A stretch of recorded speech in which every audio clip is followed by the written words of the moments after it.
This is a Hot Pie Media original. The professional college football model is not a train wreck waiting to happen. It's coming off the tracks already. I've been listening for a while. I remember when this stuff first came out about how people are going to be compensated and how they're going to be doing commercials. And I said, nah, no one's hiring them to do commercials. So I'm not surprised. I've quietly watched and waited and watched the local professional team, which is going to probably be the one that just shoves most of the trains off the track. It's already started. And I think what will happen is the few at the top, and there's none with more money than the one right down the street, that professional college program, it's the Bitcoin of college sports. It mines its own money. No one competes. No one has more. No one throws around more. And it might be the greedy animal that blows this whole thing up.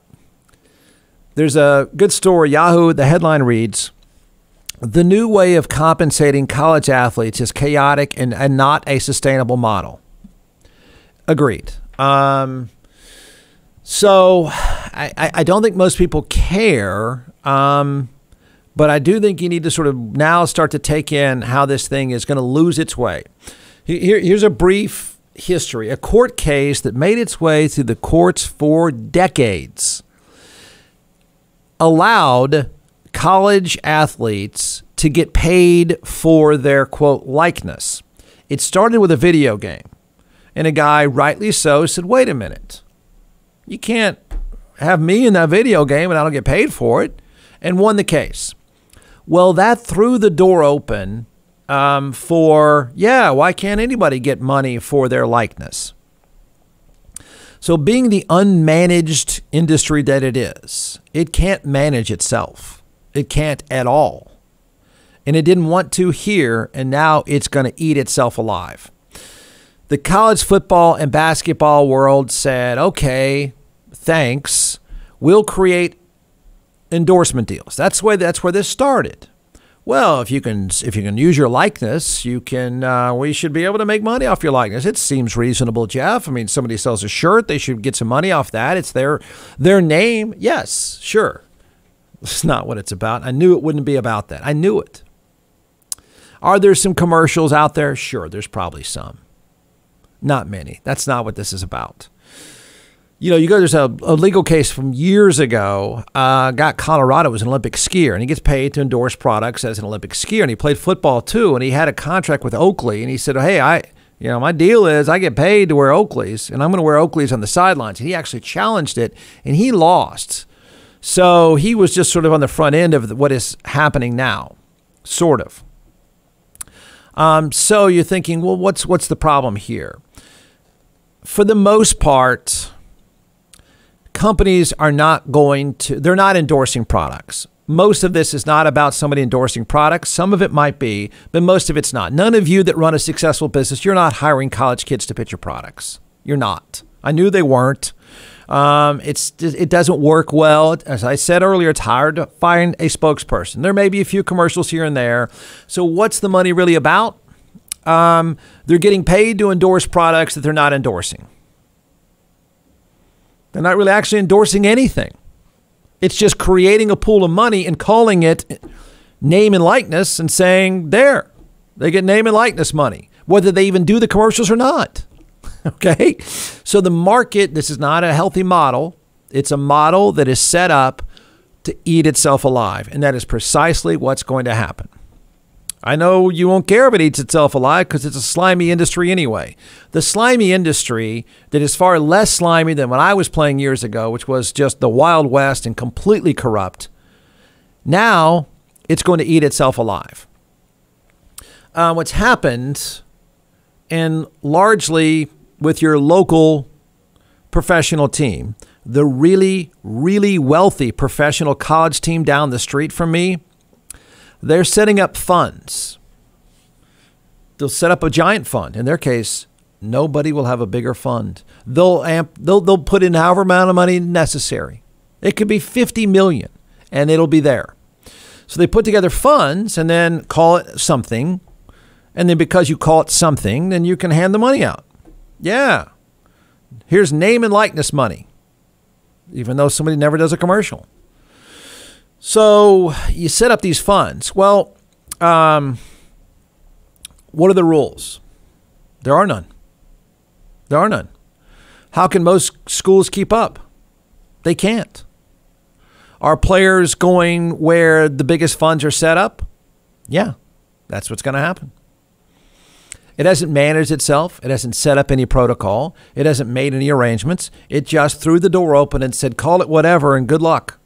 So here it goes. John McClellan is the co-founder and creator of ATX Hot Sauce in all 50 states, now in several retail outlets as well. So we're going to turn it over to the social media rock chef superstar, and we're going to walk through a few sauces and why you should buy. We've done beet heat. So we're second in line now for the tasting. Don't forget, everyone, go to atxhotsauce.com. So here we go. All right. So this one is our smoked habanero 5-pepper. We smoke habaneros with ancho, pasilla. Is that going to hurt?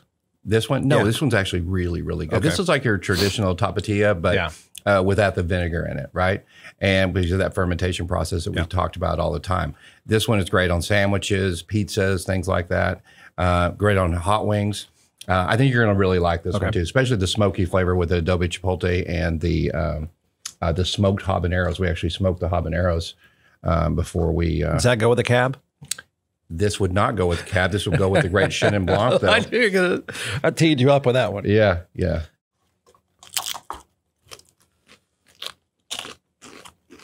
That is good. That's good. Isn't that good? It's just classic take. Well, it's a new take on a classic item. So it's called smoked habanero 5-pepper. All right, don't forget One of my ATX. favorites. Don't forget atxhotsauce.com. Here goes chaos.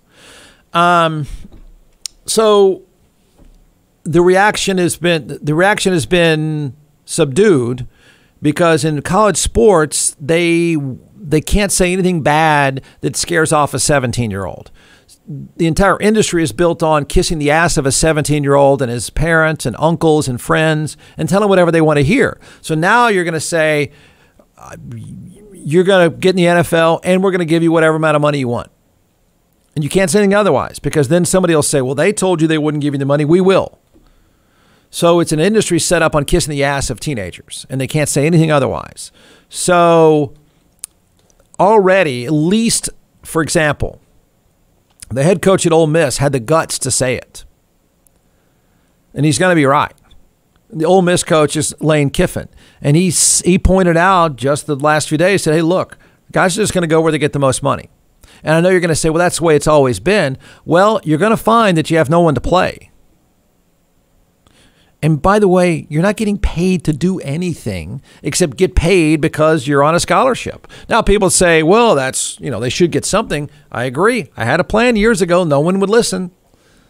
They never once decided to try something. You can argue they should get something for these scholarships. They do. They get a scholarship. They get treated like royalty. But if you want to say they deserve more, okay. But now you have no rules. You have unlimited funds at some places because pretty soon what will happen is you'll take someone like Texas who can any amount of money. They do not care. They will come up with it. They don't care if it's 20 million, 50 million. It doesn't matter. No one can match them. If you're at Clemson, you can't match them. If you're anywhere, you can't match them. Probably USC would be another one that just says, whatever. We'll pony up whatever. So you can't match them. Well, who cares? Who cares? Okay, well, your school will probably care. And this will eat itself alive. That's what I'm saying. It's a game of haves and have-nots now. But since there are not going to be any rules, there's no guardrails, there's no agreements, there's no, hey, we're in your league, we have certain rules. There's no university president stepping forward, putting any rules in place. If no rules are in place and no structure at all, then it will be the ultra, ultra wealthy and everybody else. That's it. Schools haven't had the guts to put a model into place. Conferences haven't had the guts and forward thinking to put a model in place. there is no model that I know of in place. The ultra rich are probably ultimately not even going to want to share. Why wouldn't they? Why would I share with you? Deal with it. So reining this in pretty soon, coming up with a structure once it's already sort of out there, is going to be tough. I pitched an idea, just to give you an example, years ago, would pitch it again yesterday, would pitch it again today. What should have happened if this industry that wants to act like it's pro football, but it's not smart enough to be pro football, they had an opportunity, still have the opportunity. What I suggested before, and what probably should happen now, but I think you're going to have a hard time getting people to agree to it.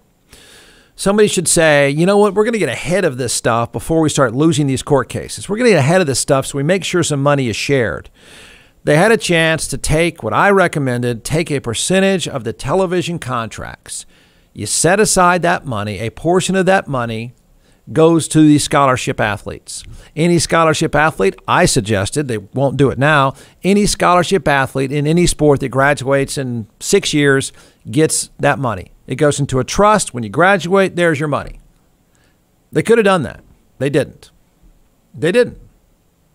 And now look what's happened. You could even try now to operate that way. That's what the NFL does. They have a designated revenue stream, and as that revenue stream goes up, players' income goes up. It's that simple.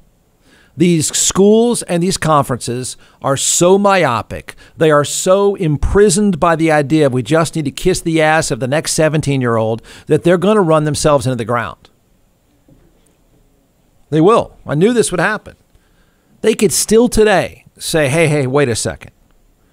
If we're part of the SEC, if we're part of the Big 12, we take a percentage of that money and we allocate it to players. The next frontier that's going to kill them off, they're going to walk themselves into two things. They're going to walk themselves into workman's compensation issues. They're going to end up having to pay these guys for their injuries. And number two, what happens when Title IX says, wait a minute, I'm on scholarship. How come I don't get any of that money? State schools are going to walk themselves into big problems. Is it too late to rein it in? Is it too late to try to come up with a model that is reasonable for everyone? No, it's not too late. They just don't know how to operate it, and they won't do it. They don't have the guts. It's crazy to watch college football try to be like the NFL and cannot manage itself at all. From the Hot Pie Media Studios in Austin, Texas, it's The Jeff Ward Show. Listen at jeffwardshow.com.